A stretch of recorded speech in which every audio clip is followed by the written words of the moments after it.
Assalamualaikum warahmatullahi wabarakatuh. Halo semuanya, kita buka ya kajian kita pada pagi hari ini. Bismillahirrahmanirrahim. Alhamdulillahirrahmanirrahim. Wassalatu wassalamu ala asyrafil anbiya'i wal mursalin wa ala alihi wa sahbihi ajma'in amma ba'du. Rabbi shrah li sadri wa yassir li amri wahlul 'uqdatam min lisani yafqahu qawli. Amin amin ya rabbal alamin. Baik teman-teman, selamat pagi semuanya. Semoga teman-teman semua di sini dalam keadaan sehat walafiat, dalam keadaan bahagia juga ya, keadaan yang siap untuk kita nanti dalam kurang lebih 15 menit sampai 20 menit ke depan mengkaji tentang Islam. Jadi eh, kita di sini adalah pertemuan pertama ya, pertemuan pertama untuk serial kajian Islam remaja. Insya Allah nanti akan ada 10 pertemuan. Dan pertemuan pertama itu akan bersama saya. Perkenalkan, saya Ilmi. Saya biasa dipanggil Mbak Ilmi. Kebetulan saya juga mengajar di SMP dan SMA. Murid-murid saya biasa manggil saya Mbak Ilmi. Jadi teman-teman di sini juga boleh banget nanti manggil saya Mbak Ilmi. Semua di sini ini ya remaja ya. Kebanyakan anak SMP atau anak SMA. Jadi usianya 12 mungkin ya sampai 17 tahun. Masya Allah masih muda-muda banget.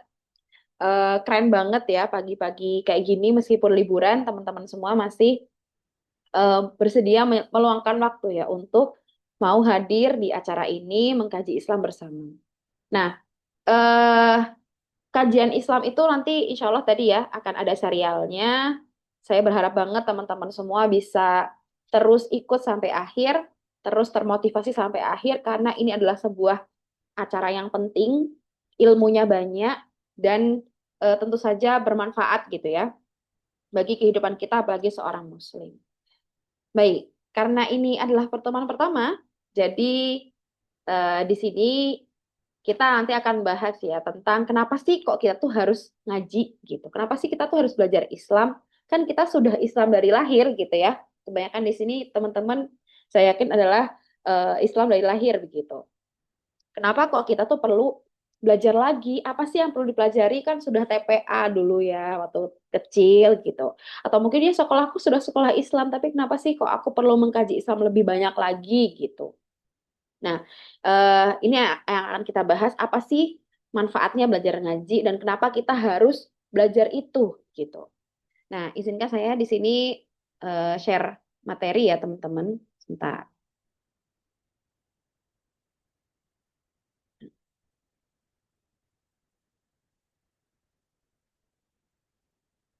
Baik, insya Allah materinya sudah kelihatan ya. Kenapa materi pertama ya? Kenapa kita itu penting ngaji? Kenapa kita tuh harus ngaji gitu? Sulit, aduh, sekolahku sudah pusing gitu ya, PR-ku banyak. Aku harus mengejar lomba-lomba, harus mengejar eh, nilai yang tinggi. Kenapa harus ngaji gitu? Kayaknya waktunya nggak cukup. Nah, disinilah kita akan menemukan jawabannya. Nah, ini ada perbandingan. Silahkan teman-teman merefleksikan sendiri masing-masing gitu ya. Kalau diajak kajian, kira-kira semangat atau nggak semangat? Semangat tuh berarti teman-teman datangnya tepat waktu, bahkan sebelum mulai acara tuh teman-teman sudah datang gitu ya, ke masjid misalkan. Gitu. Ada kajian di masjid, teman-teman, aduh males gitu ya, atau nanti aja telat aja lah, itu berarti nggak semangat. Tapi kalau teman-teman semangat, berarti teman-teman datangnya tepat waktu, sudah wangi, bersih, mandi gitu ya, bawa catatan, kalau bisa pakai baju yang paling baik, ngajak teman-teman yang lain, 30 menit sebelum mulai teman-teman sudah standby. Itu namanya semangat. Nah, kira-kira teman-teman yang mana? Terus serius atau nggak serius? Serius itu berarti dari awal sampai akhir mendengarkan tuh. Ustadznya bicara dari awal sampai akhir, menyampaikan ilmu, membedah ayat, teman-teman nyatet gitu ya. Di kertasnya masing-masing, atau sekarang kalau punya gadget, di gadgetnya masing-masing. Atau teman-teman malah ngobrol. Atau ngantuk gitu ya. Ngantuk, ngobrol, ngelamun, atau scrolling HP, nggak perhatiin ustadznya. Itu berarti tidak serius. Rajin atau nggak rajin ya? Rajin tuh berarti datang terus ya. Kajian di masjid misalkan seminggu sekali, teman-teman datang terus nggak pernah skip kecuali kalau sakit. Bahkan menunggu-nunggu, aduh kapan ya hari Jumat gitu. Misalkan ya hari Jumat, aku soalnya pengen kajian, aku pengen ngaji. Ya kalau nggak rajin berarti dia bolong-bolong. Sebulan sekali atau ya cuman ikut pertemuan pertama habis itu udahlah nggak usah gitu. Nah ini silakan direfleksikan ke diri masing-masing. Teman-teman yang mana ini? Nah berikutnya jawabannya adalah kita tuh harus semangat gitu ya. Kelebihan. Kita harus semangat gitu. Kenapa?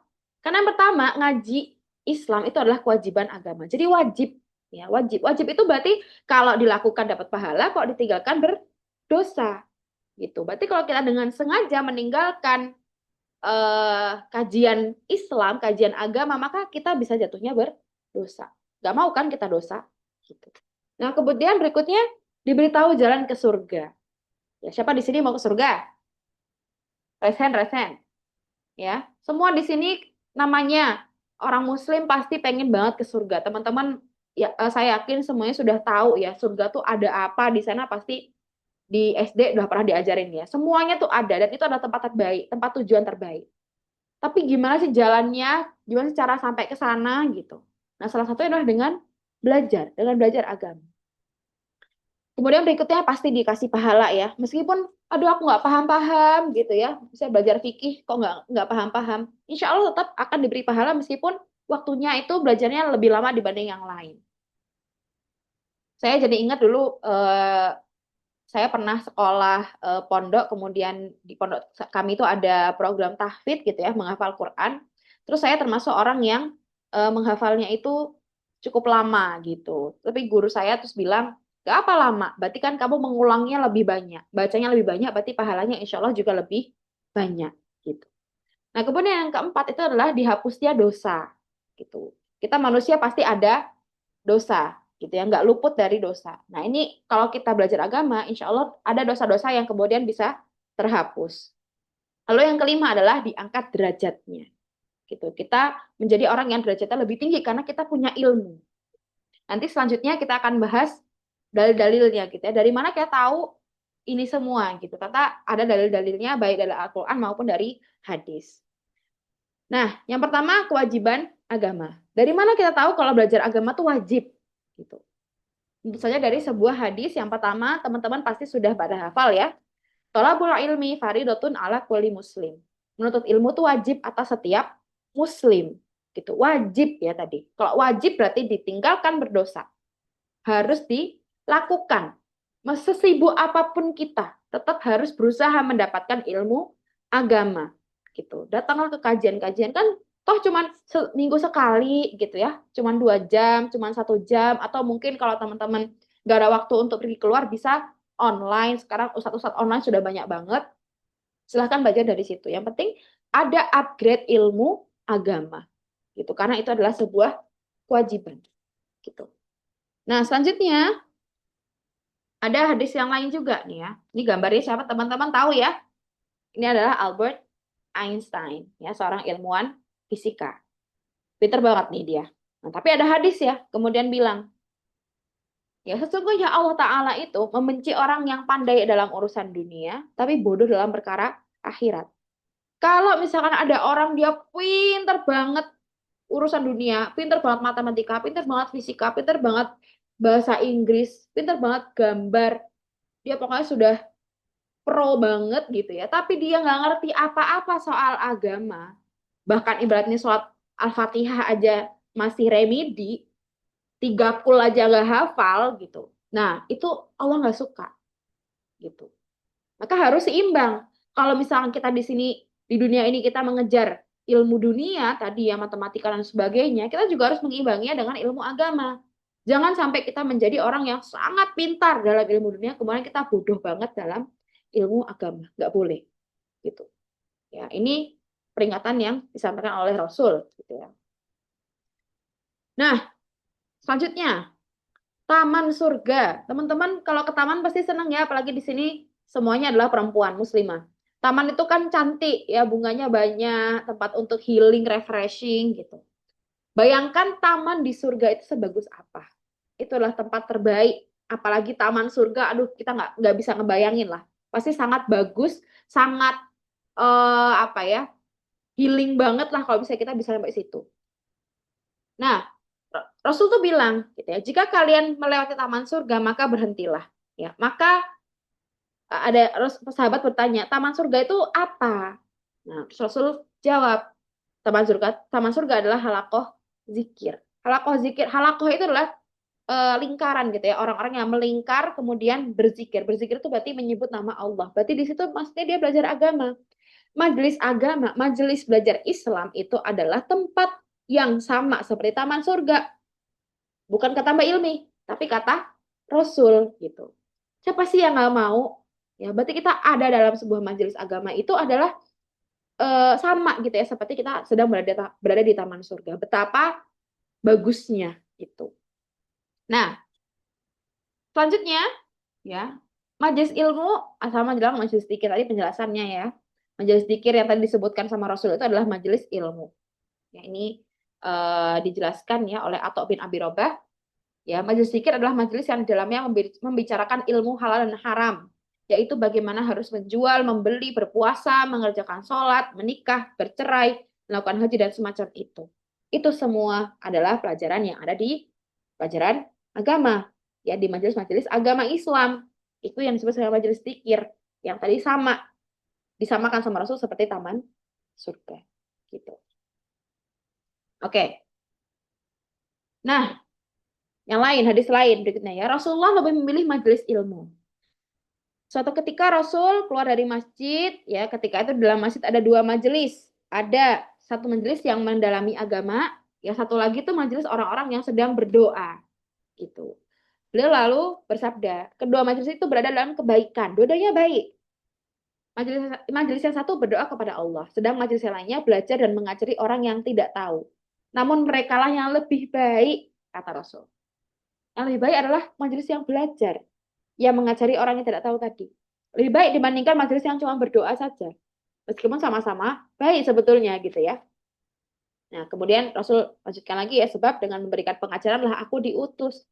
Karena memang Rasul tuh datang diutus sama Allah, itu kan mengajari kita ya, mengajari sahabat-sahabatnya ketika itu tentang Islam. Gitu. Maka Rasul bilang, majelis belajar itu lebih baik. Nah, kemudian Rasul duduk bersama mereka, duduk bersama orang-orang yang belajar tadi. Nah, kemudian dikelilingi malaikat. Ini mungkin teman-teman juga sudah tahu ya. Dalam majelis ilmu agama, insya Allah itu kita dikelilingi oleh malaikat. Dijaga gitu. Tidaklah sekelompok orang duduk berzikir kepada Allah, kecuali para malaikat mengelilingi mereka. Rahmat Allah meliputi mereka, ketentraman turun pada mereka, dan Allah menyebut-nyebut mereka di hadapan para malaikat yang ada di sisinya. Semuanya baik gitu ya. Ada orang yang berkelompok, berzikir, yang mengkaji Islam, dikelilingi malaikat, ya, diberikan rahmat Allah, diberikan ketentraman. Sangat baik. Ini semuanya adalah sesuatu yang tentu saja kita pasti harap-harapkan begitu. Nah, kemudian yang kedua, diberitahu jalan ke surga. Ya, gimana caranya? Nah, ini ada hadis juga ya. Ini hadis yang selalu disebut-sebutkan sama adik saya yang masih SD. Karena saya punya adik masih SD, dia selalu menyebutkan hadis ini ya. Man salaka tariqan yaltamisu fihi ilman sahalallahu lahu bihi tariqan ilal jannah. Barang siapa yang menempuh satu jalan dalam rangka menuntut ilmu, maka Allah akan memudahkan baginya jalan menuju surga. Jadi orang yang menuntut ilmu, ya, maka Allah akan mudahkan jalan baginya menuju surga. Apalagi ilmu agama, pasti lebih mudah lagi gitu. Jalan menuju surga kan nggak mudah ya, sulit. Banyak yang harus kita lakukan, pahalanya harus banyak. Tapi Allah sudah bilang kalau kita nuntut ilmu, kalau kita belajar, kita mengkaji, kita ngaji, insya Allah jalannya akan dimudahkan. Gitu. Enak toh? Makanya belajarlah begitu. Nah, ini ada penjelasannya ya, makna jalan untuk menuntut ilmu. Nah, arti sebenarnya seperti berjalan kaki menuju majelis-majelis ilmu. Maksudnya jalan tuh begitu gitu ya. Kalau kita mau ke masjid kita jalan kaki gitu ya. Kita mau ke sebuah kajian di kafe, misalnya sekarang ngaji-ngaji di kafe banyak ya. Jalan kaki ke situ atau naik motor ke situ, itu maksud arti yang sebetulnya. Tapi juga bisa diartikan gitu ya, sebagai ya menempuh jalan atau cara yang dapat mengantarkan seorang untuk memperoleh ilmu. Jadi mengkaji kan nggak mesti datang ke sebuah tempat gitu ya. Kita bisa baca, kita bisa menghafal, menelaah, kita juga bisa datang ke forum-forum online seperti ini yang tidak perlu keluar-keluar ya kan. Cuman di kamar saja. Itu juga bisa disebut sebagai jalan menuntut ilmu. Gitu. Nah, kemudian makna yang berikutnya ya, memudahkan jalan menuju surga itu maksudnya gimana? Allah, yang pertama ya, Allah akan memudahkan orang yang menuntut ilmu semata-mata karena mencari keridhaan Allah. Ya. Jadi orang-orang yang menuntut ilmu karena semata-mata mencari ridha Allah itu akan dimudahkan jalan menuju surga. Gitu ya, dapat. Kemudian kemudian yang berikutnya orang yang juga dapat mengambil manfaat dari ilmunya dan orang yang bisa mengamalkannya. Gitu. Nah, kemudian juga ya yang kedua Allah akan memudahkan jalan baginya menuju surga ketika melewati titian as-siratal mustaqim. Tahu ya, jembatan siratal mustaqim pada hari kiamat itu Allah akan memudahkannya dan berbagai kengerian pada sebelum dan sesudahnya. Gitu. Jalan siratal mustaqim itu kan jembatan yang eh, ada di surat Al-Fatihah itu ya. Ihdinas siratal mustaqim gitu. Nah, Allah tuh akan mudahkan kita lewat jalan situ kalau kita adalah orang-orang yang mengkaji, orang-orang yang belajar gitu. Nah, ini ada perbandingannya. Orang berilmu versus orang tidak berilmu. Ya, katakanlah ini di ayat ya, surat Az-Zumar ayat 9. Katakanlah, adakah sama orang-orang yang mengetahui dan orang-orang yang tidak mengetahui? Mengetahui itu berarti orang yang belajar ya. Kalau tidak mengetahui berarti dia nggak belajar. Sesungguhnya orang yang berakal lah yang dapat menerima pelajaran. Nah, ini ada perbedaan gitu. Ya, Allah sudah bilang orang berilmu dan nggak berilmu itu beda. Di mata Allah itu tidak sama. Ya, orang yang berilmu, orang yang tahu sesuatu dengan orang yang tidak berilmu. Nah, kemudian ahli ilmu, orang yang tahu banyak ilmu, maka dia akan mampu membedakan banyak hal. Gitu. Dia akan tahu, ya namanya aktivitas manusia itu kan banyak, ya kan. Kita kadang dihadapi dengan banyak banget pilihan, nggak tahu mana yang harus dilakukan dulu, mana yang boleh, mana yang enggak. Kita akan tahu kalau kita belajar. Gitu. Kita akan tahu mana yang wajib, mana yang sunnah.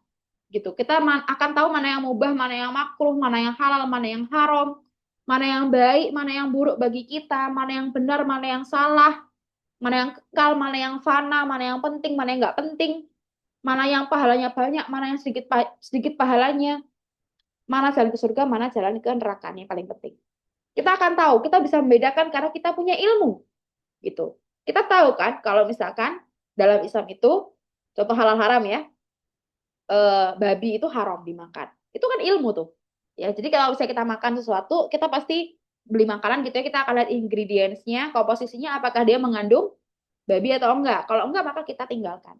Tapi kalau misalnya kita nggak tahu gitu ya, pasti kita akan makan-makan aja gitu. Dan kita nggak tahu kalau itu sebenarnya nggak boleh.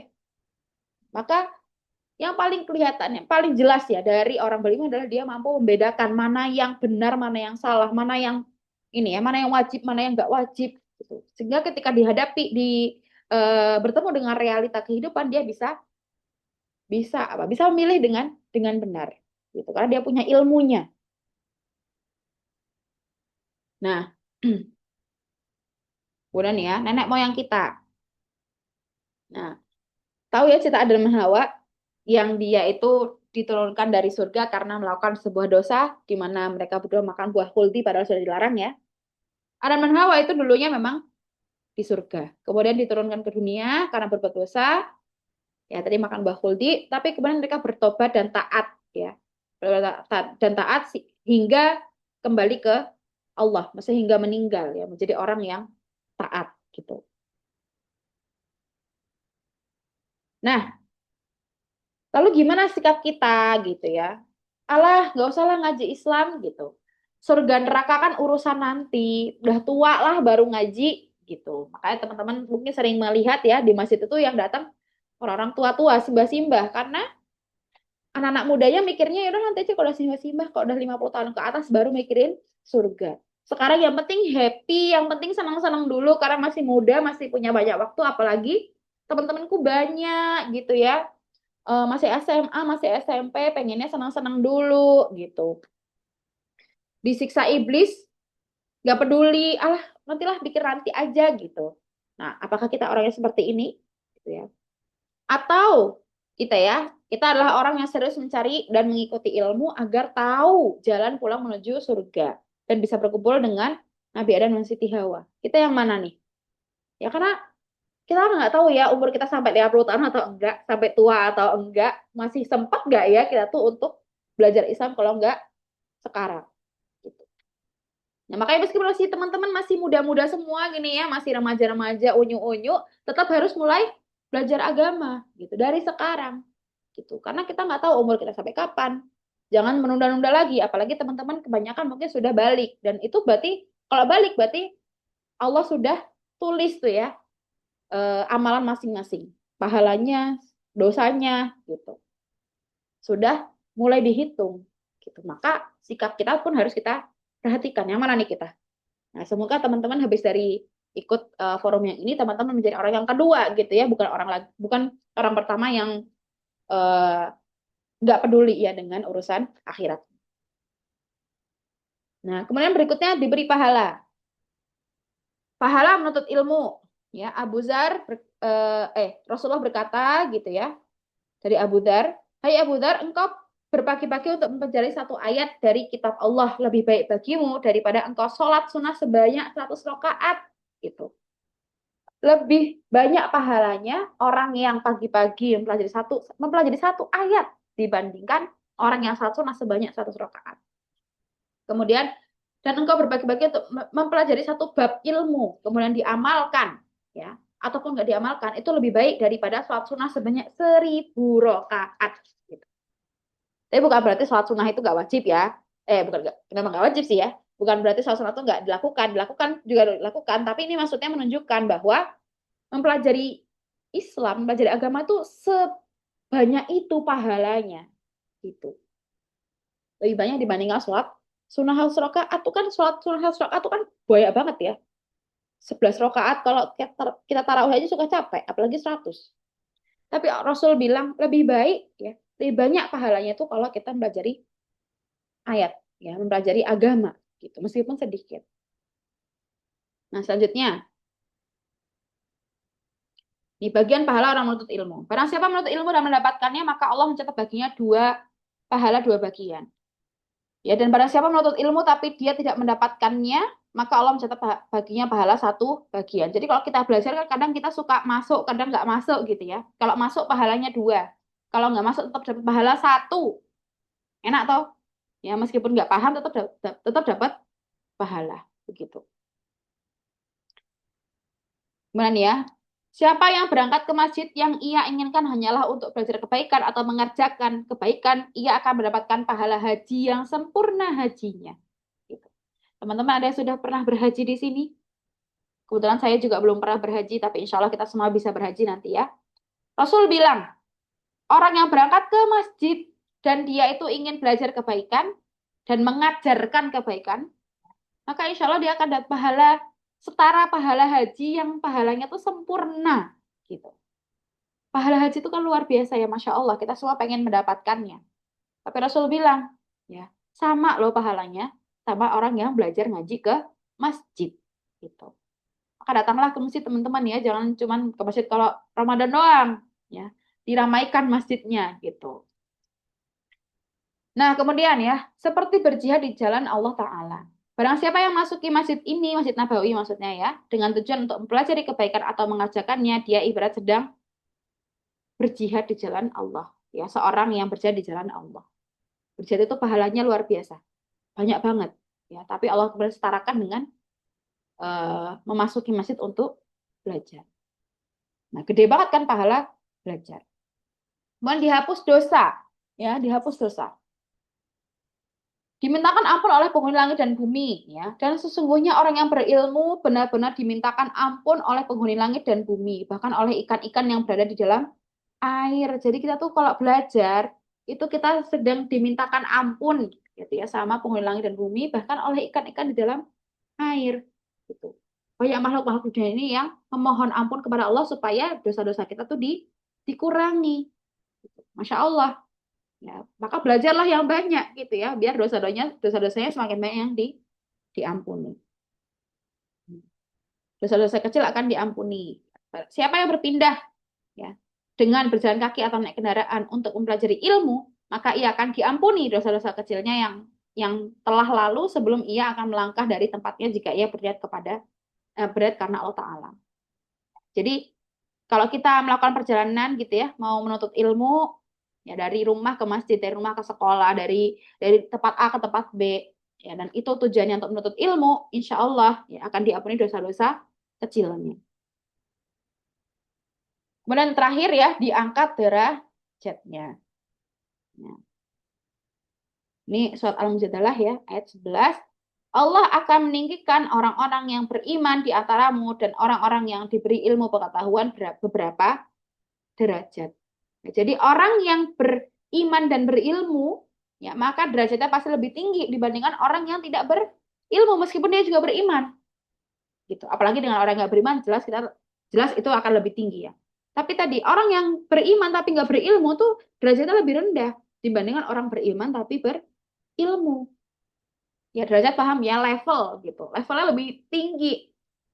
Ya, meskipun kata kalau teman-teman masih muda-muda, masih kecil-kecil, tapi kalau teman-teman berilmu, insya Allah gitu ya, tetap akan dinaikkan derajatnya, levelnya akan naik dibandingkan mungkin orang-orang sudah tua tapi dia nggak berilmu, gitu ya. Nah ini ada kisah gitu ya. Ibnu Abza bekas budak pemimpin Mekah. Nafi bin Abdul Haris pernah bertemu dengan Umar bin Khattab di Isfan, yang nama tempat ya. Ketika itu Umar mengangkatnya sebagai gubernur Mekah. Umar ketika itu menjadi khalifah ya, mengangkat Nafi bin Abdul Haris menjadi gubernur Mekah. Terus kemudian Umar bertanya, siapakah orang yang kamu serahi urusan untuk memimpin penduduk lembah itu? Kemudian Nafi berkata, orang yang saya angkat sebagai pemimpin mereka adalah Ibnu Abza, salah seorang bekas budak kami. Jadi Ibnu Abza itu dulu adalah budak, kemudian dimerdekakan. Kemudian Umar berkata lagi, apakah kamu mengangkat seorang bekas budak untuk memimpin mereka? Kalau menanya ya, kok bekas budak untuk mimpin gitu? Bekas budak kan bekas ya budak gitu ya, itu adalah derajat paling rendah gitu. Tapi kok dijadikan pemimpin oleh Nafi? Nafi jawab, wahai Amirul Mukminin, sesungguhnya dia adalah orang yang pandai memahami kitabullah, mendalami ilmu waris dan juga seorang hakim. Jadi karena kecerdasannya, karena ilmu yang dia miliki, Ibnu Abza yang dulunya bekas budak gitu ya, bisa menjadi pemimpin. Derajatnya naik tentu saja dari yang budak menjadi seorang pemimpin karena dia punya ilmu gitu. Nah, kemudian ini hadis ya berkaitan dengan derajat juga. Sesungguhnya Allah mengangkat derajat seseorang dengan kitab ini, Al-Quran, dan merendahkan yang lainnya dengan kitab ini. Gitu.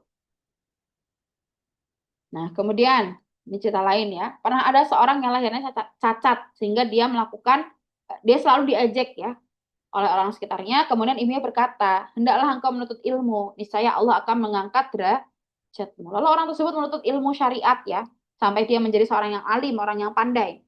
Sehingga dia diangkat menjadi hakim di Mekah selama 20 tahun. Dan jika ada seorang yang memiliki perkara duduk di hadapannya, ya, gemeterlah seluruh tubuhnya sampai dia berdiri. Jadi dia tuh cacat, fisiknya sering diajak, tapi karena dia berilmu, dia menjadi orang yang ditakuti karena dia seorang hakim yang pandai gitu. Nah, maka ya kembali lagi ke poin pertama ke slide yang awal tadi ya, keutamaan ngaji. Kenapa sih kita harus ngaji? Karena wajib gitu ya, wajib. Maka harus lakukan. Kalau enggak kita berdosa. Kemudian diberitahu jalan ke surga, diberi pahala, dihapus dosanya ya dan diangkat derajatnya ya. Nah, itu yang bisa saya sampaikan hari ini teman-teman. Semoga bermanfaat ya, semoga bisa memotivasi teman-teman semua supaya minggu depan datang lagi, minggu depannya datang lagi, sampai nanti materinya selesai dan teman-teman tidak berhenti sampai di sini saja karena majelis ilmu tuh banyak sekali. Ini adalah mungkin kalau pertama kali saya apresiasi ya teman-teman sudah mau ya untuk hadir di sini gitu ya, memulai untuk belajar agama. Kita semua di sini saling mendoakan ya, semoga majelis ini adalah majelis yang barokah. Ya, teman-teman bisa mendapatkan manfaat untuk kehidupan teman-teman semua. Ya, itu mungkin dari saya. Minggu depan insya Allah bukan saya ya yang mengisi, tapi ada kakak yang lain. Baik, Mungkin sekian dari saya. Kurang lebih mohon maaf. Wabillahi taufiq wal hidayah. Wassalamualaikum warahmatullahi wabarakatuh. Ya, dadah semuanya. Silahkan boleh meninggalkan ruangan.